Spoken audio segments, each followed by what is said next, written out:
Guys, just stretching out like you see me do hundreds of times before, but I want to talk to you a little bit about stretching out the anterior hip flexor quadricep mechanism or complex effectively, and what to watch out for and how to protect yourself so that you don't overstretch that anterior hip capsule, which I think often can happen.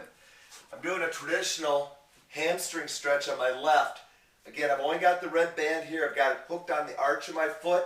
I'm putting my hands through the loops and just pulling down. It's a little different technique that I've started using to just work some nice hamstring flexibility. Now, the key is, as I lengthen out my hamstring on the left, what's happening over here on the right hip flexor quadricep complex. And the key is to make sure, we always talk about keeping that foot tight against the wall.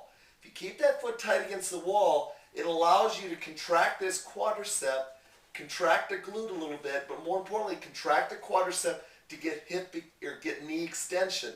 If I get knee extension, I've got to lengthen this out. So as I'm stretching with a smaller band and just relaxing here, I can go ahead and create a co-contraction of my left hamstring, my left quadricep and my right quadricep.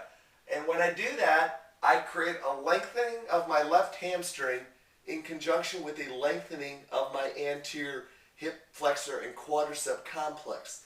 So keep that in mind. I think it's a very important point that a lot of times people let this knee come up. I know when I was first taught this is the way I was showing it. Well, if you do that, you're going to see a great deal of difference than if you keep that foot flat.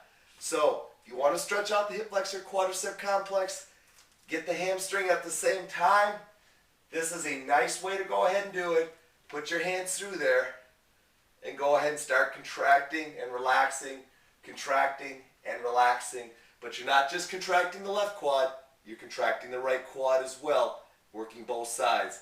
And also, by the way, don't hesitate to work different angles of that left side to make sure that you're hitting all diagonals while you're stretching out that hamstring. And you know what? Then slip it over to the other side and go after it.